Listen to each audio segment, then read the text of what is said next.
Welcome to another great video on calculus. In this video, we're going to focus on finding the tangent line equation. So when you're first learning about derivatives and what they do, one of the very common questions is to find the actual equation of the tangent line on a function at a given point. All right, so before we dive too far deep into this, please don't forget to subscribe and like and hit that notification button as well. I'd really appreciate it. All right, so here is the question I'm talking about. So question gives you a function, says find the equation of the tangent line to this function at the value x equals 3. So first thing I recognize right away is that this is a parabola. This is a quadratic function. Because that leading coefficient is negative, it's going to be a parabola that's opening down. So there's a very terribly drawn picture of this. But somewhere on this parabola is the point that has an x value of 3. All right, now I don't know what the y value is. I can obviously figure that out in a second, but I know the x value is 3. So I'm asked to find the equation of the line that is tangent to this function at that point.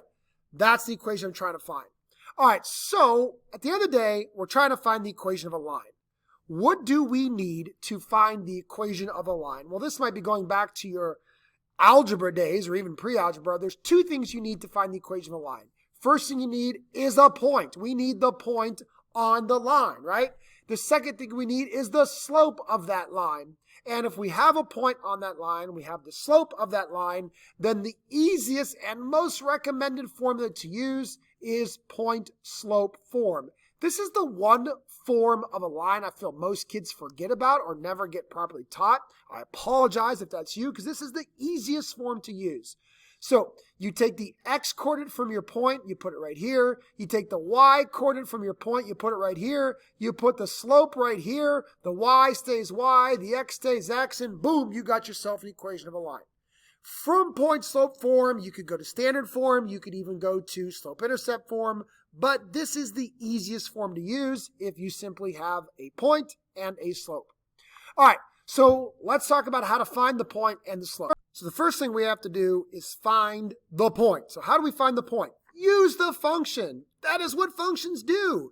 You input the x value and the y value is the output. So to find the point on the function, simply input the x value into the function. So here's that function I was asked about, and I simply have to take x equals 3 and plug it in. I mean, it's really that easy. So this is going to be f of 3. That's going to be negative 2 times 3 squared plus 3 times 3 minus 4. Obviously, if you need a calculator, feel free, but that's going to be negative 2 times 9 plus 3 times 3 is 9 minus 4. That's negative 18 plus 9 minus 4. I'm showing all my work here to be super careful. That's negative 9 minus 4, and that is, of course, negative 13. So now I have my point. My point is 3, comma, negative 13. All right, now, how to find the slope, aka the rate of change. Use the derivative. This is what a derivative is for. The derivative is a function that finds the rate of change at a given point on the function. With the derivative, we could find the rate of change at any point on that function we want, including 3. So you input the x value of the point in the function, and the output is the rate of change at that point. It's so easy to use a derivative as long as you understand what the derivative is. So now we have to find the derivative. So I'm going to use the limit definition to find this derivative. Here's all my wonderful, beautiful work for this. So I start off with my function, negative 2x squared plus 3x minus 4. And then I moved right into using the formula to find the slope at any given tangent line point. And that is my limit definition right here, the limit of f of x plus h minus f of x, all divided by h. Remember, the ultimate goal is to get this h in the denominator to cancel. That is when you could simply plug 0 in for h to get your final answer. So you don't actually evaluate the limit until you plug that 0 in and get an actual result, not a 0 in the denominator. Of course, you can't have a 0 in the denominator. So I start off by plugging x plus h into the function. So negative 2 times x plus h squared plus 3 times x plus h minus 4.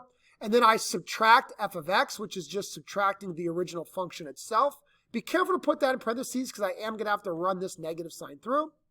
Then I actually follow order of operations. X plus h squared is x squared plus 2xh plus h squared. Distribute the negative 2, and I got negative 2x squared. negative 4xh, negative 2h squared. Then I distributed the 3 right here to get a 3x and a 3h, minus 4. Then I distributed that negative I was telling you about to get a positive 2x squared, negative 3x, and a positive 4. Then everything without an h cancels. The negative 2x squared, the negative 4, the positive 4, the negative 3x, the positive 3x. Oh, there's that 2x squared that canceled with the negative 2x squared. The only thing that was left with is a negative 4xh, a negative 2h squared, and a positive 3h. I then factored out the h that all those terms have in common, and that is when these h's can reduce. And now that those h's are gone, the h on the bottom is the h I needed to go away. Now that h is gone, now I can utilize direct substitution to actually evaluate my limit. All I got to do is plug in 0 for h. So the x stays x, but the h right here turned into a 0. Negative 2 times 0 is obviously 0, so I get a final answer of negative 4x plus 3. So the derivative, noted as f prime of x, equals negative 4x plus 3. So now that I have my derivative, I could use it. A derivative finds the rate of change at any given point on the function. So the point I'm trying to find the rate of change at is 3. So I'm literally going to plug 3 into the derivative. Negative 4 times 3 plus 3. Negative 4 times 3 is negative 12. And negative 12 plus 3 is negative 9. So there is my slope. So now I have to put everything together. I already found the point, 3 comma negative 13. I just found the slope. The slope of the tangent line at 3 is negative 9. And I'm ready to go. All I'm going to do is utilize my point slope form. Y minus the y coordinate of negative 13 equals the slope of negative 9 times x minus the x coordinate of 3. Obviously, I could clean this up a little bit. Those two negatives turn into a positive. I could even distribute I actually don't even have to distribute it. Like, if you want to just say, hey, the directions are to find an equation of a line, honestly, this is your final answer. Like, that's the equation of a line. You could obviously continue on to distribute the negative 9, and then you could subtract the 13 over. But again, I don't have to do this unless it specifically says that it's got to be in slope-intercept form, plus 14 there. So again, either one of these would be totally fine. Again, just read the directions. If it doesn't say you have to have slope-intercept form, why do more work? Because once you use point-slope form, you are officially done. All right, let's do a second example just to walk through all that again. Here it is, a new function. Find the equation of the tangent line to the function f of x equals 2 divided by the square root of x plus 3 at the value x equals 1. All right, so the first thing I got to do is actually find the point. What happens at x equals 1? I'm going to plug 1 into my function. 2 over the square root of 1 plus 3. 1 plus 3 is 4. Square root of 4 is 2. 2 divided by 2 is 1. So my point is 1 comma 1. Okay, I got half the work done. Now I just got to find my slope, which means I need to find the derivative. Now, I'm not going to lie to you. This is a tough derivative problem. Using the definition, the limit definition, this involves a lot of work. So here is the limit definition to find a derivative. Oh boy, okay, get ready for this. It's going to take a lot of work. First, I plug the x plus h into the function. So I had 2 over the square root of x plus h plus 3 minus the original function, 2 over the square root of x plus 3, all divided by h. And remember, this h right here, the h in the denominator is the h that I need to cancel. All right, first thing I'm going to do is I'm going to combine my two fractions. I'm actually going to subtract these two fractions together. Common denominator, just multiply the two denominators together. Square root of x plus h plus 3 times the square root of x plus 3 is my denominator. This numerator needed the square root of x plus 3. This numerator needed the square root of x plus h plus 3. So I multiplied that there, and I got 2 times the square root of x plus 3 minus 2 times the square root of x plus h plus 3. All divided by h. Don't forget about that h right there that I need to cancel. Now I'm going to multiply by the reciprocal. So the reciprocal, I'm not going to multiply by the reciprocal. I'm so sorry. I'm going to multiply by the conjugate. The conjugate of the numerator is 2 square root of x plus 3 plus 2 times the square root of x plus h plus 3. All divided by the exact same thing. So essentially I'm multiplying by 1. I'm just doing it in a very weird way, but it's going to make this problem work.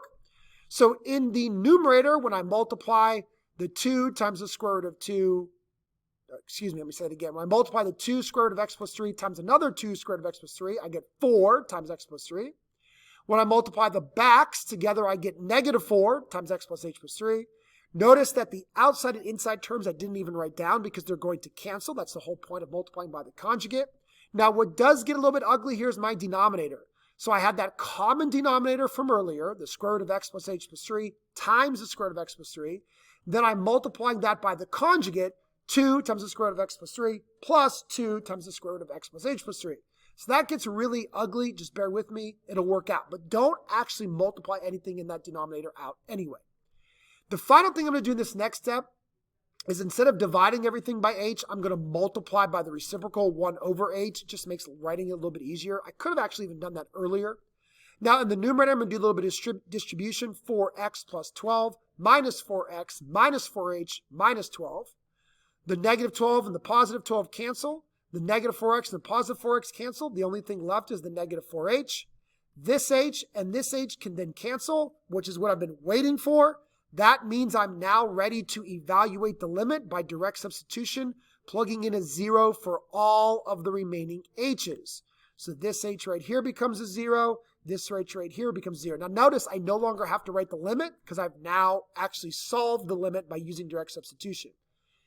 All right, now I got a lot of cleanup work to do here. Let me walk you through this. So my numerator is negative 4. That's pretty simple. The denominator, I have a square root of x plus 3.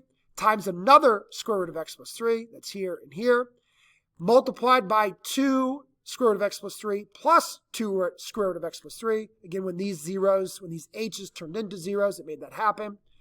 All right, go slow here. Square root of x plus 3 times the square root of x plus 3 is just x plus 3. 2 square root of x plus 3 plus 2 square root of x plus 3 is 4 square root of x plus 3. Now, here's what I'm going to do that's going to be a little bit tricky. Let me explain. I have an x plus 3 to the first, and then I have an x plus 3 to the 1/2. Remember, a square root is really a 1/2 power.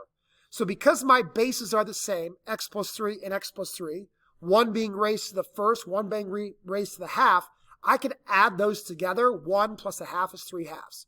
So I have x plus 3 raised to 3/2. Now I still have the 4 right here. Still got that 4 right here. Still got my negative 4 in the numerator. But again, let me kind of do this up here. I had an x plus 3 to the first. I had an x plus 3 to the half. That was my square root. Because I have the same base, I can add the exponents and get x plus 3 to the 3/2. Then the negative 4s could actually, not the negative 4s, the 4s could reduce. So I'm left with the negative 1 over x plus 3 to the 3/2. That is my derivative. Oh, that's an ugly derivative, I know. So let's put it all together. So the derivative for this function I just found is negative 1 over x plus 3 to the 3/2. Now, what is the slope at 1? Well, all I have to do is plug 1 into the derivative. Negative 1 over 1 plus 3 to the 3/2. That's going to be negative 1 over 4 to the 3/2. Don't be afraid to grab a calculator if you need to. But that's going to be negative 1 over 8. 4 raised to the 3/2 is 8. And if you're scared of that, again, do not be afraid to go and grab a calculator to figure that out. But that is an 8. So I get negative 1 over 8. So I have my point from earlier, 1, 1. I have my slope, negative 1/8. Now I'm ready to find the equation of my tangent line. I'm going to use point slope form again. Y minus my y coordinate of 1 equals my slope, negative 1/8 times x minus my x coordinate of 1. There is my equation of the tangent line. Done. Again, I don't have to distribute the negative 1/8. I don't have to put that in slope-intercept form unless it's asked. If it just said find an equation of the tangent line, boom, slope-intercept form is an equation, but so is point slope form. So there's nothing wrong with that final answer as long as it doesn't specify a form to be in. Whew, okay, let's review. How do you find the equation of a tangent line? You need two things. You need the slope at that point, and you need the point at that point, right? Use the equation to find the point. Use the derivative to find the slope. Put them together using point slope form, and you got yourself an equation of a tangent line. The hardest part for most kids is finding the derivative. Especially on more difficult problems, it takes a lot of work if you're going to use the limit definition. All right, that's it for this video. Hopefully you enjoyed it. Don't forget to subscribe and like.